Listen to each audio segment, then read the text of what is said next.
जय Hind my dear students, I am Mohammad Parvez Qureshi. Welcome on my YouTube channel maths by एमपीक्यू।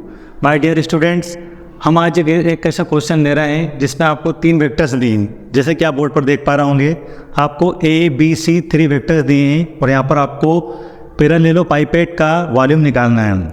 तो पैरेललोपाइपेड का volume निकालने का फार्मूला क्या होता है आप अच्छे तरीके से जानते होंगे, ए डॉट डी क्रॉस सी। इसकी मदद से हम इस क्वेश्चन को सॉल्व करेंगे। आप देखिएगा प्यारे बच्चों, हम यहाँ पर सबसे पहले क्या करेंगे, हम यहाँ पर लिखेंगे गिवन।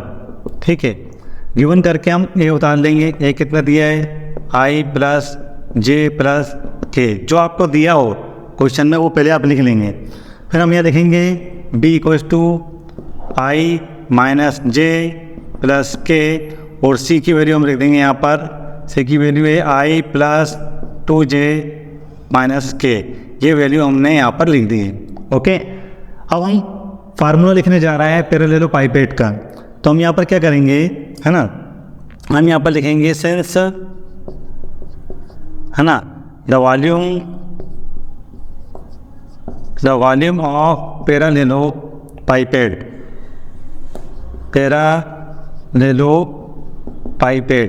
इसका फार्मूला होता है A dot B cross C. A dot B cross C इसका फार्मूला होता है। अब A dot B cross C का जो फार्मूला होता है, हम इक्वल की जगह इक्वल लगाते चलेंगे, है ना। यहाँ हमारा चल रहा है द वॉल्यूम ऑफ पैरेललोपाइपेड, और ए डॉट बी क्रॉस सी का मतलब आपको समझा देते हैं। ए डॉट बी क्रॉस सी का यहाँ पर मतलब होगा A1 A2 A3। ठीक है, पहले इसको देखेंगे हम, फिर बी का मतलब समझ लेते हैं। यहाँ पर होगा B1 B2 B3। ठीक, फिर सी का मतलब हो जाएगा यहाँ पर C1 C2 C3। एक्चुअल में ये आई जे के कांस्टेंट होते हैं। ये एक की वैल्यू हमने ये लिखी, मतलब ए में जो कांस्टेंट है उनकी वैल्यू है A1 A2 A3, इसी तरह बी में B1 B2 B3, इसी तरह सी में C1 C2 C3। अब आप देखेंगे बोर्ड पर हमारा यहाँ पर बढ़िया चल ही रहा है वॉल्यूम, है ना, द वॉल्यूम ऑफ पैरेललोपाइपेड बढ़िया चल रहा है। और आप देखिए ए आया है ना।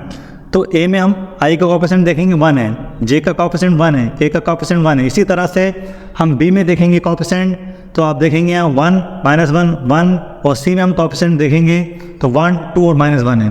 ठीक है, जिस तरह से हमने आपके लिए फार्मूला यहाँ पर लिखा है ना, उससे आप समझ चुके होंगे कि हम क्या कहना चाहते हैं। तो आप देखेंगे यहाँ पर आ जाएगा 1 1 1, ये हमने एक ही वैल्यू लिख दी, आई जे के कांस्टेंट लिख दी है हमने। अब हम यहाँ पर देखेंगे, यहाँ आएगा 1 -1 1, और यहाँ आएगा 1 2 और -1। अब जैसा कि आप देख रहे हैं, ये सारणिक यानी कि डिटर्मिनेंट बन चुका है। डिटर्मिनेंट को सॉल्व करना आपने 11th 12th क्लास में अच्छे तरीके से सीखा होगा। हम इस रो के रिस्पेक्ट में लेंगे, पहले ये एलिमेंट लेंगे, फिर ये एलिमेंट लेंगे, फिर ये एलिमेंट लेंगे। आप अच्छे तरीके से जानते हैं इक्वल के नीचे इक्वल चल रहा है, हम ये 1 लेंगे। जब हम 11 एलिमेंट लेंगे तो पहली रो पहला कॉलम छुप जाएगा, है ना।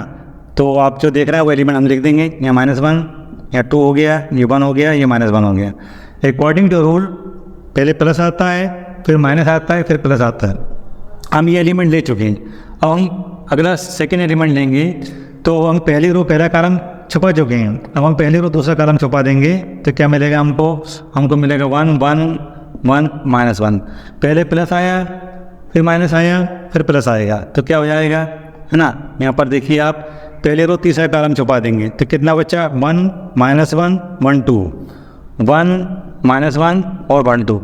आप अच्छी तरीके से जानते हैं जब हम इसको आगे कैलकुलेट करेंगे तो जो डिटरमिनेंट के साइन आप देख रहे हैं वो ब्रैकेट में कन्वर्ट हो जाएगा। ठीक है, तो क्या हो जाएगा, ये 1 अपनी जगह पर, ठीक है। -1 का -1 में 2 तो कितना आएगा 1, अकॉर्डिंग टू रूल फार्मूले का माइनस आएगा। 2 का 1 में 2 करेंगे, कितना आएगा 2 1 जा 2। ठीक है, उसके बाद आप देखेंगे 1 का -1 में 2 होगा तो -1 आएगा, अकॉर्डिंग टू रूल फार्मूले का माइनस आएगा। और 1 का फिर 1 में 2 करेंगे, कितना आएगा -1, क्योंकि इस 1 का 1 में 2 करें तो 1 आ गया। ठीक है, अब आप देखेंगे इस 1 का 2 में 2 करेंगे, कितना आएगा 2, वो माइनस फार्मूले का आएगा, लेकिन माइनस प्लस हो जाएगा क्योंकि हमारा माइनस आपके पास पहले से, तो कितना हो जाएगा 1। डियर स्टूडेंट्स, आप देख रहे होंगे यहाँ पर -1 बच रहा है, यहाँ पर -2 बच रहा है, और यहाँ पर 3 बच रहा है। अब इसमें करना क्या है, यहाँ पर आप देख रहे होंगे ये जो 1 है इसका इंटू हो जाएगा, तो हम यहाँ पर आगे देख लीजिएगा, है ना। तो ये 1 हमने यहाँ पर आपके सुविधा के लिए लिख लिया है। यहाँ बच रहा है -1, ये हो गया -1। ये -1 अभी भी हमने लिखा है आपके सुविधा के लिए, ये हो गया आपका -2। और आप देख रहे होंगे ये 1 अभी भी लिखा है और ये हो गया 3, ठीक है। हालांकि 1 की इफेक्ट का कोई फर्क नहीं पड़ेगा, लेकिन उस माइनस का इफेक्ट पड़ेगा यहाँ पर, इस माइनस का इफेक्ट यहाँ पर पड़ेगा। तो आप देख रहे होंगे 1 का -1 में इंटू हुआ कितना है -1, -2 और -1 का इंटू करेंगे कितना आएगा +2, 3 का 1 में इंटू करेंगे कितना आएगा 3। आप देख रहे होंगे 3 और 2 कितने हो गए 5, और 5 में हम -1 को ऐड कर दें यानी जोड़ दें तो कितना आएगा +4। अब इसकी यूनिट लिखने का समय आ चुका है, वक्त आ चुका है। हम क्या लिखेंगे यहाँ पर, ये होगा आपका इसकी यूनिट होगी क्यूबिक यूनिट, ठीक है। ये आपका आंसर है। उम्मीद है आपको ये वीडियो पसंद आया होगा। अगर आपको हमारा ये वीडियो अच्छा लगा हो तो प्लीज़ हमारे चैनल को लाइक करें, शेयर करें, सब्सक्राइब करें। धन्यवाद।